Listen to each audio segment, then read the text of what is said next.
TDP Janasena BJP కూటమిలో భాగంగా జనసేన లిస్టులోకి మరో సీటు దక్కింది. అమలాపురం అసెంబ్లీ స్థానాన్ని తెలుగుదేశం పార్టీకి కేటాయించడంతో పి గన్నవరం స్థానాన్ని జనసేనకు ఇస్తున్నట్లు సమాచారం. పి గన్నవరం నుంచి జనసేన అభ్యర్థిగా గిడ్డి సత్యనారాయణకు పవన్ కళ్యాణ్ బీఫామ్ అందించారు.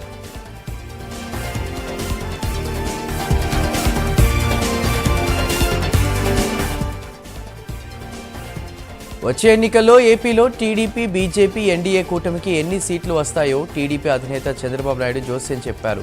అభ్యర్థుల ఎంపికలో జోరు మీదున్న చంద్రబాబు ఇప్పటివరకు 139 అసెంబ్లీ 13 ఎంపీ స్థానాలకు టీడీపీ తరపున అభ్యర్థులను ప్రకటించారు.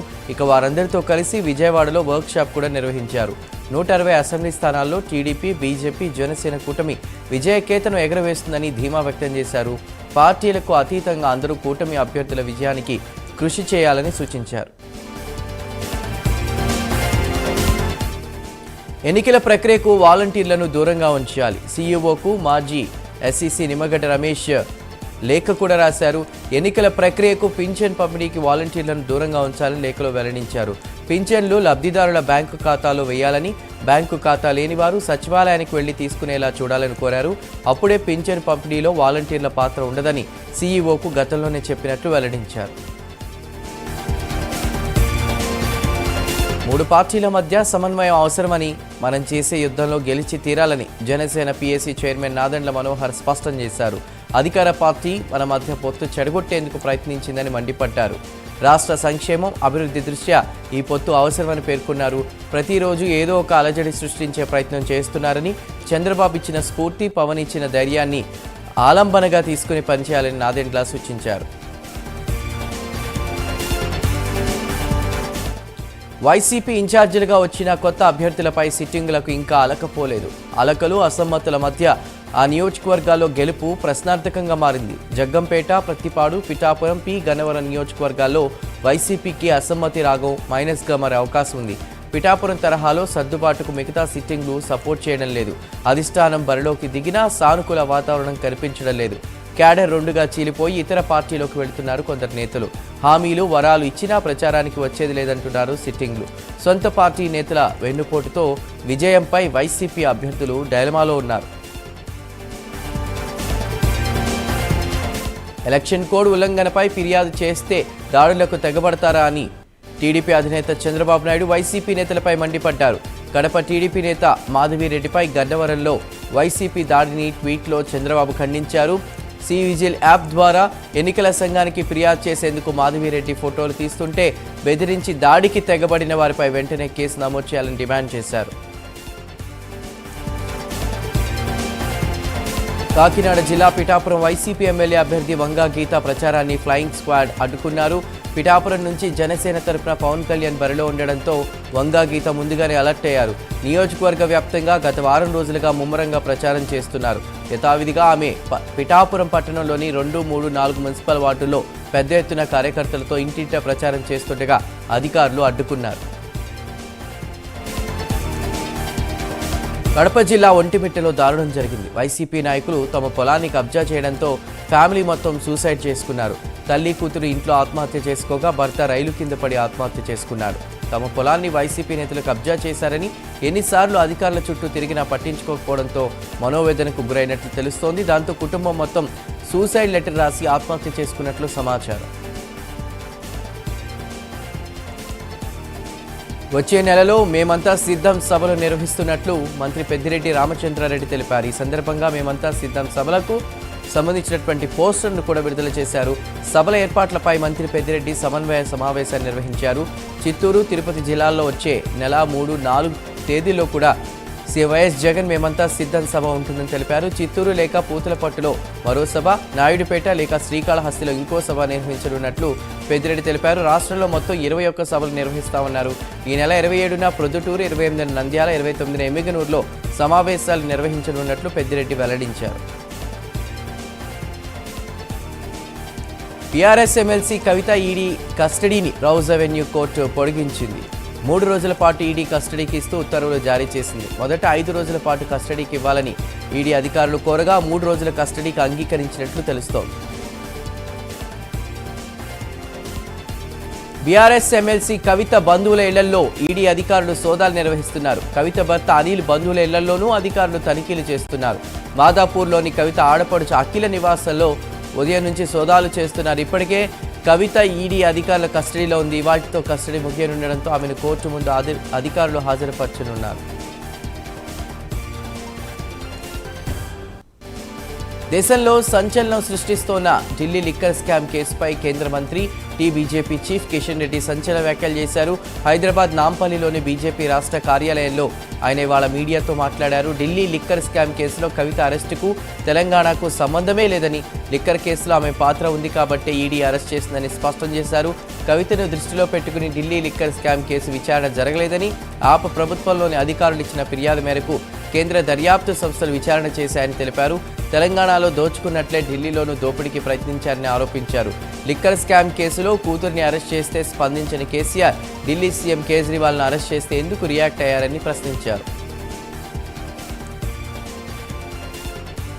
బీఆర్ఎస్ పార్టీలో క్యాడర్ రోజు రోజుకు నిస్తేజంగా మారుతోంది. ఒకవైపు నేతలందరూ పార్టీలు మారుతూ ఉండడం, మరోవైపు ఎమ్మెల్సీ కవిత ఢిల్లీలో కేసులు ఎదుర్కొంటూ ఉండడంతో ఏం చేయాలో దిక్కుతోచని స్థితిలోకి క్యాడర్ వెళ్తున్నట్టు తెలుస్తోంది.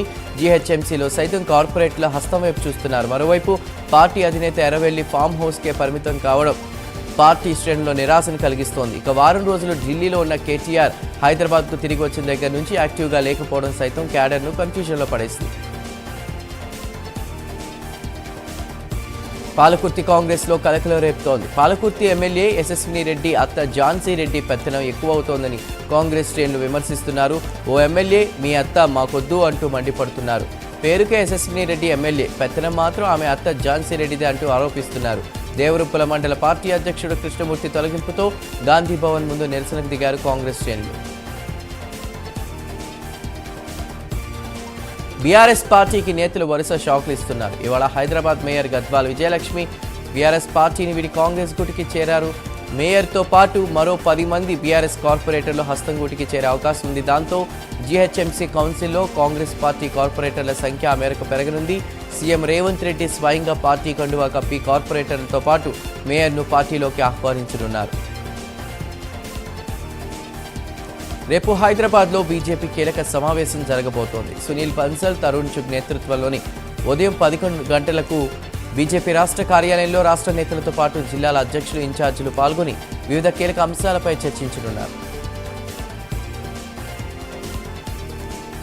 సికింద్రాబాద్ పార్లమెంటు స్థానం నుంచి పార్టీ అభ్యర్థిగా మాజీ మంత్రి ఎమ్మెల్యే పద్మారావు గౌడ్ పేరును బీఆర్ఎస్ అధినేత కేసీఆర్ ప్రకటించారు. ఈ మేరకు శాసనసభ్యులు, ప్రజాప్రతినిధులు, ఇతర ముఖ్య నేతలతో జరిగిన సమావేశాల్లో చర్చించి అందరి అభిప్రాయం సేకరించిన అనంతరం ఈ నిర్ణయం తీసుకున్నట్లు బీఆర్ఎస్ ఒక ప్రకటనలో తెలిపింది. పార్టీ సీనియర్ నేతగా నాటి ఉద్యమ కాలం నుంచి నేటి వరకు పార్టీకి విధేయుడిగా ఉన్న పద్మారావు గౌడ్ అందరివాడిగా గుర్తింపు తెచ్చుకున్నారని పేర్కొంది.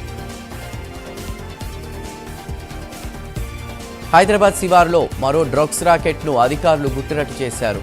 మాంకొల్లోనే వనంపల్లి ఆర్గానిక్స్లో డ్రగ్స్ తయారీ చేస్తున్నట్లు అధికారులు గుర్తించారు.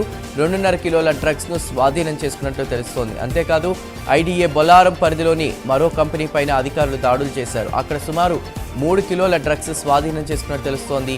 ఈ కంపెనీలో తయారు చేసిన డ్రగ్స్ను హైదరాబాద్ నుంచి విదేశాలకు పంపిస్తున్నట్లు అధికారులు గుర్తించారు. మాజీ ఇంటెలిజెన్స్ చీఫ్ ప్రభాకర్ ఇంట్లో అధికారులు సోదాలు నిర్వహిస్తున్నారు. ప్రస్తుతం ప్రభాకర్ రావు అమెరికాలో ఉన్నట్లు అధికారులు అనుమానిస్తున్నారు. ప్రభాకర్ రావు ఆదేశాలతోనే ప్రణీత్ రావు ఫోన్ ట్యాపింగ్ చేసినట్లు అధికారులు తెలిపారు. ప్రణీత్ రావు స్టేట్మెంట్ను రికార్డు చేసిన అధికారులు ఆ మేరకు పలువురు ఇళ్లలో కూడా సోదాలు చేశారు. ఇప్పుడు ఈ స్టేట్మెంట్ కాపీని కోర్టులకు పోలీసులు అందించనున్నారు. జూబ్లీహిల్స్లోని శ్రవణ్ కుమార్ ఇంట్లోనూ పోలీసులు తనిఖీలు చేపట్టారు. ఇంటెలిజెన్స్ మాజీ additional SP Bhujangarao, SIB DSP Tirupathanna, Hyderabad city task force మాజీ డీసీపీ రాధాకృష్ణరావు నివాసాల్లోనూ అధికారులు సోదాలు చేస్తున్నారు. బేగంపేటలో దొంగలను తల్లి కూతుళ్లను చాకచక్యంగా తరిమేసిన ఘటన సమాజానికి స్ఫూర్తిదాయకమని కేంద్ర మంత్రి కిషన్ రెడ్డి అన్నారు. తల్లి కూతుళ్లు చూపిన ధైర్య సాహసాలను అభినందించారు. ఈ సందర్భంగా అమితా భవిలకు కేంద్ర ప్రభుత్వం తరపున ప్రశంసా పత్రాలను అందజేశారు. ప్రతి మహిళ విపత్కర సమయాల్లో ఆత్మరక్షణ నిమిత్తం ఎదుర్కొనేందుకు యుద్ధ కళను నేర్చుకోవాలని సూచించారు. విద్యా సంస్థల్లో చిన్ననాటి నుండి విద్యార్థులకు మార్షల్ ఆర్ట్స్ నేర్పించే విధంగా ప్రభుత్వాలు చొరవ తీసుకోవాలని ఆయన సూచించారు. పాలకుర్తి కాంగ్రెస్ లో వివాదం ముదురుతోంది. దేవరుప్పుల కాంగ్రెస్ పార్టీ మండల అధ్యక్షుడు పెద్ది కృష్ణమూర్తి గౌడ్ను తొలగించడాన్ని కొందరు కార్యకర్తలు జీర్ణించుకోలేకపోతున్నారు. కృష్ణమూర్తి గౌడ్ను అకారణంగా తొలగించారని కొద్ది రోజులుగా కాంగ్రెస్ శ్రేణులు ఆందోళనకు దిగాయి. 32 గ్రామాలకు చెందిన నాయకులు, కార్యకర్తలు, మహిళలు కృష్ణమూర్తికి మద్దతుగా నిలిచారు. BRS party greater Hyderabad parliament అభ్యర్థి ఎన్నికపై ఎర్రవెల్లిలోని వ్యవసాయ క్షేత్రంలో మాజీ సీఎం కేసీఆర్ సమీక్షా సమావేశం నిర్వహించారు. ఈ సమావేశానికి మాజీ మంత్రులు కేటీఆర్, హరీష్ రావు, శ్రీనివాస్ యాదవ్ సహా పలువురు ఎమ్మెల్యేలు హాజరయ్యారు. కాకినాడ జిల్లా చొల్లంగిలో ఎమ్మెల్యే పొన్నాడుకు నిరసన సెగ తగిలి ఎన్నికల ప్రచారంలో భాగంగా చొల్లంగి వచ్చిన పొన్నాడును స్థానికులు నిలదీశారు. గ్రామంలోని ఉప్పు భూములలో స్థానికులకే ఇళ్ల స్థలాలు ఇవ్వాలన్న కొన్ని రోజులుగా ఆందోళన చేస్తున్నటువంటి వారందరినీ ఎవరూ పట్టించుకోలేదని మహిళలు ప్రశ్నించారు. దీంతో స్థానికులకు పొన్నాడు అంచళ్లకు వాగ్వాదం జరిగింది. చివరికి చేసేదేమీ లేక అక్కడి నుంచి ఆయన వెళ్లిపోయారు.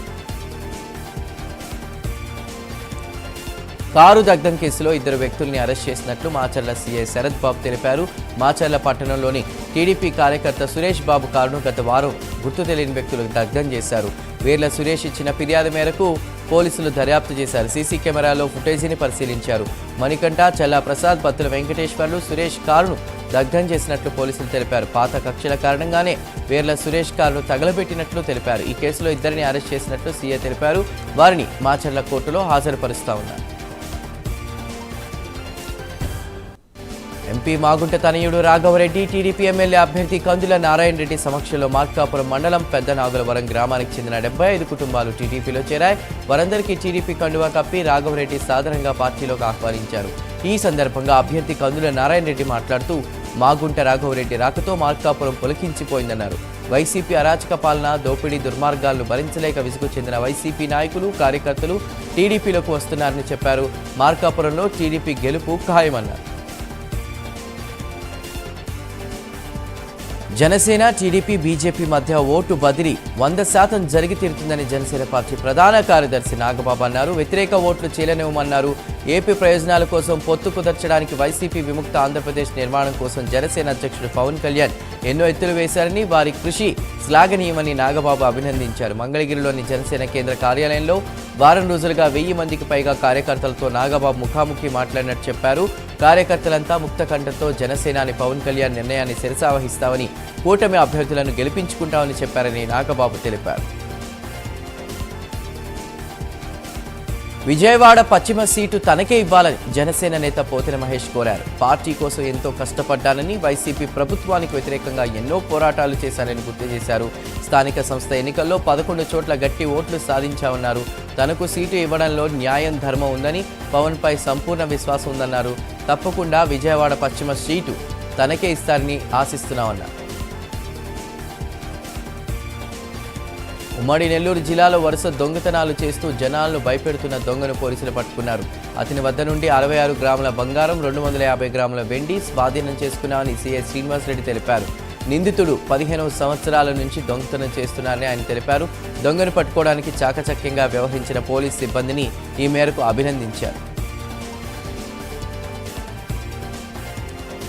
కడప నుండి పులివెందులకు వెళుతూ వైఎస్ సునీతారెడ్డి నాతో భేటీ అయ్యారని అన్నారు. కాంగ్రెస్ సీనియర్ నేత తులసిరెడ్డి వేంపల్లిలో మీడియాతో చిట్చాట్ నిర్వహించారు. ఈ సందర్భంగా మాట్లాడుతూ ఈ భేటీలో దేశ రాజకీయాలు, రాష్ట్ర రాజకీయాలు, వివేక హత్య కేసుపై ఇంకా ముఖ్యమైన విషయాలు చర్చించుకున్నట్లు వెల్లడించారు. విజయవాడలో కడప ఎంపీ అభ్యర్థి ఎవరు అనే దానిపై సమావేశం జరిగినట్లు వెల్లడించారు. ఈ సమావేశంలో కడప జిల్లా కాంగ్రెస్ పార్టీకి సంబంధించిన నేతలందరూ వైఎస్ షర్మిల ఎంపీగా నిలబడితే 3 లక్షల మెజార్టీ ఓట్లతో గెలుస్తారని చెప్పారన్నారు. అధిష్టానం ఏ నిర్ణయం తీసుకుంటుందో దానికి కట్టుబడి ఉంటానని షర్మిల చెప్పినట్లు వెల్లడించారు. ఈ నెల 28వ తేదీన కాంగ్రెస్ పార్టీ ఎమ్మెల్యే అభ్యర్థుల జాబితా విడుదల చేసే అవకాశం ఉందని తెలిపారు. సర్వేపల్లి నియోజకవర్గంలో ఉన్న 70,000 పైచిలుకు కుటుంబాలకు మంత్రి కాకాణి సంపాదించిన అక్రమ సంపాదన 2 లక్షల లెక్కన పంచిపెట్టాలని మాజీ మంత్రి సోమిరెడ్డి చంద్రమోహన్ రెడ్డి డిమాండ్ చేశారు. నెల్లూరు జిల్లా పొదలకూరులో ఆయన ఎన్నికల ప్రచారం నిర్వహించారు. వైసీపీ నుంచి టీడీపీలో చేరిన వారికి సోమిరెడ్డి కండువాలు కప్పి సాదరంగా ఆహ్వానించారు. అనంతరం జరిగిన సమావేశంలో సోమిరెడ్డి మాట్లాడారు. కాకాని గోవర్ధన్ రెడ్డి మంత్రే తప్ప ఆయనకు మసాలా లేదని విమర్శించారు. సబ్జెక్ట్ లేని కాకానికి పీహెచ్డీ ఎలా వచ్చిందో అర్థం కావడం లేదన్నారు. సోమిరెడ్డి 1994లో జరిగిన ఎన్నికల ఫలితాల కంటే అత్యధికంగా ఈసారి వచ్చే ఫలితాలు ఉంటాయన్నారు. ఈ ఎన్నికల్లో సర్వేపల్లి నుంచి విజయం సాధించి ప్రజల రుణం తీర్చుకుంటానన్నారు. కేంద్రంలో గత 10 ఏళ్లలో బీజేపీ పాలనను చూసి ఓటు వేయాల్సిన బాధ్యత ప్రజలపైనే ఉందని కేంద్ర మంత్రి కిషన్ రెడ్డి అన్నారు. సికింద్రాబాద్ పార్లమెంటు పరిధిలోని చిలకలగూడ, బాపనబస్తీ, బౌద్ధనగర్ ప్రాంతాల్లో ఆయన పర్యటించి ప్రజా సమస్యలు అడిగి తెలుసుకున్నారు. ఈ సందర్భంగా బస్తీ వాసులు, కాలనీ వాసులు, అపార్ట్మెంట్లో నివాసం ఉండేవారి సమస్యలు పరిష్కరిస్తామని కిషన్ రెడ్డి హామీ ఇచ్చారు. ప్రధానమంత్రిగా మోదీ వచ్చిన తర్వాత దేశంలో అన్ని రంగాల్లో జరిగిన అభివృద్ధిని దృష్టిలో ఉంచుకుని ప్రజలు బీజేపీకి ఓటు వేయాలని కోరారు. అంబేద్కర్ కోనసీమ జిల్లా రాజోలు కూటమి అభ్యర్థిగా ఎంపికైన నియోజకవర్గానికి దేవవర ప్రసాద్. దీంతో ఆయనకు స్వాగతం పలికేందుకు జనసేన సమన్వయకర్త గుండుబోగుల పెదకాప ఆధ్వర్యంలో ఏర్పాటు చేసిన లంకరేవ్ నుండి మలికిపురం, లక్కవరం, రాజోల మీదుగా ఉమ్మడి అభ్యర్థిగా నమ్మి నియోజకవర్గానికి పంపిన పవన్ కళ్యాణ్కు కృతజ్ఞతలు తెలిపారు. ఇక ఎటువంటి ఇబ్బందులు ఉన్నా తన వంతు కృషి చేస్తానని హామీ ఇచ్చారు.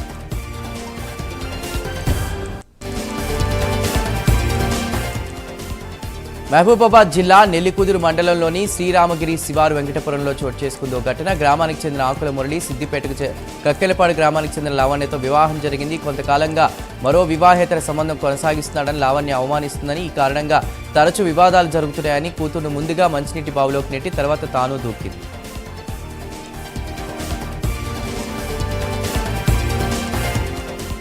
హైదరాబాద్ మాదాపూర్ పరిధిలోని బాలానగర్ ఎస్ఓటీ పోలీసులు డ్రగ్స్ ను పట్టుకున్నారు. వైజాగ్ నుంచి డ్రగ్స్ తెచ్చి మాదాపూర్లో అమ్ముతున్న సాఫ్ట్వేర్ ఉద్యోగి అదుపులోకి తీసుకున్నారు. అతడి వద్ద నుండి 1.8 కిలోల గంజాయిని స్వాధీనం చేసుకున్నారు అధికారులు.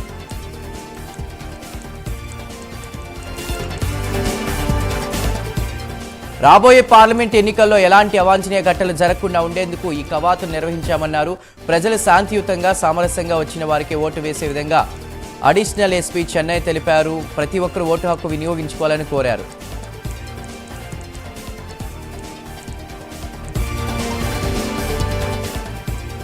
కారులో ఉన్న 2 వ్యక్తులు బయటకు రావడంతో కూడా ఒక ఘటన చోటు చేసుకుంది. ఎలాంటి ప్రమాదం జరగలేదు.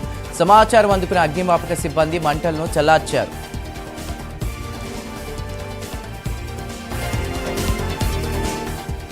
మేకల కోసం వచ్చిన 2 వ్యక్తులు గొర్రెల కాపరికి తుపాకీ చూపించి బెదిరించిన ఘటన నర్సాపూర్ మండలంలో చోటు చేసుకుంది. 2 వ్యక్తులు నర్సాపూర్ మండలం మంతూరు గ్రామానికి మేకల కోసం బైక్పై వచ్చారు. మేకలు కావాలని కాపర్ని మాటల్లో పెట్టి మేకను ఎత్తుకెళ్లారు.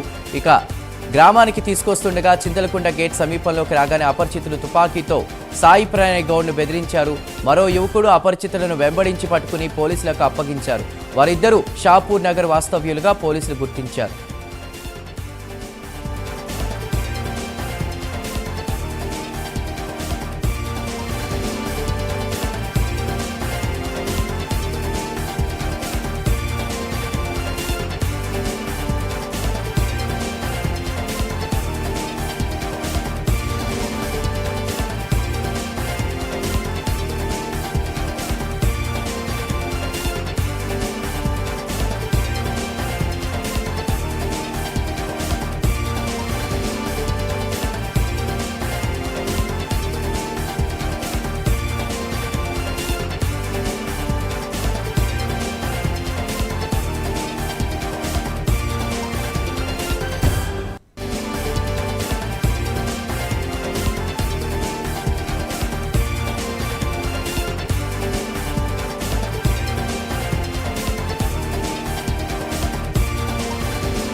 హైదరాబాద్ మాదాపూర్లోని హుక్కా సెంటర్పై సైబరాబాద్ ఎస్ఓటీ పోలీసులు దాడులు చేశారు. ఫర్గెట్ మీ నాట్ అనే పేరుతో హుక్కా సెంటర్ నిర్వహిస్తున్నారనే సమాచారంతో పోలీసులు దాడులు చేశారు. హుక్కా సెంటర్లో పనిచేస్తున్న క్యాషియర్ అల్లు సందీప్ రెడ్డి, బౌన్సర్లను అరెస్ట్ చేయగా అభినవ్ రెడ్డి అనే వ్యక్తి పరారీలో ఉన్నారు. తెలంగాణలోని ఖమ్మం జిల్లా కూసుమంచి మండలంలోని లోక్యతండాలో జరిగే హోలీ ఉత్సవాలు 3 రోజుల పాటు జరుగుతాయి. అంతేకాదు ఇక్కడ పుట్టిన బిడ్డలకు నామకరణం చేయాలంటే హోలీ పండుగ రావాల్సిందే. మొదటి రోజు కోలాటం, రెండో రోజు కామర దహనం, మూడో రోజు రంగోలీ ఉత్సవాలు చేస్తారు. లోక్యతండాలో హోలీ ఉత్సవాలు ఎంతో వైభవంగా చేస్తారు. 3 రోజుల పాటు చిన్న పెద్ద అంతా కలిసి ఆనందోత్సాహాల్లో తేలిపోతారు. గిరిజన సంస్కృతి ఉట్టిపడేలా కోలాటం, కామదహనం, డూండ్, దండామారో ప్రోగ్రాం రంగోలీ పేరుతో ఉత్సవాలు చేస్తారు. తిరుమల శ్రీవారిని పలువురు ప్రముఖులు దర్శించుకున్నారు. ఉదయం వీఐపీ విరామ సమయంలో సినీ నటుడు సందీప్ యాదవ్, మాజీ రాజ్యసభ సభ్యుడు సీఎం రమేష్, తెలంగాణ మంత్రి దామోదర రాజనరసింహ స్వామివారిని దర్శించుకుని మొక్కులు చెల్లించుకున్నారు. దర్శనానంతరం రంగనాయక మండపంలో వేద పండితుల ఆశీర్వచనం చేసి తీర్థ ప్రసాదాలు అందజేశారు. రష్యా రాజధాని మాస్కోలో ఉగ్ర మూకలు దాడికి పాల్పడ్డారు. షాపింగ్ మాల్లోకి చొరబడి సామాన్యులపై బాంబులతో అటాక్ చేశారు. అంతేకాదు విచక్షణారహితంగా కాల్పులకు పాల్పడ్డారు. ఈ దాడిలో ఇప్పటి వరకు 60 మందికి పైగా మృతి చెందినట్లు తెలుస్తోంది. వందలాది మందికి తీవ్ర గాయాలయ్యాయి. దాంతో వెంటనే అప్రమత్తమైన భద్రతా దళాలు క్షతగాత్రులను వెంటనే స్థానిక ఆసుపత్రికి తరలించారు. ఉగ్రవాదులను మట్టుపెట్టేందుకు రష్యా ప్రత్యేక దళాలను రంగంలోకి దింపింది. ఇక ఈ దాడికి పాల్పడింది తామే అంటూ ఐసీసీ ప్రకటించింది. ఒక్కసారిగా ఉగ్ర దాడితో యావత్ రష్యా ఉలిక్కిపడింది. మరోవైపు అన్ని దేశాలు గాయపడిన రష్యన్లను అండగా నిలుస్తున్నారు. ప్రధాని మోదీ సైతం ఈ ఘటనను ఖండించారు. కష్టకాలంలో రష్యన్లకు తోడుగా ఉంటామని ప్రకటించారు.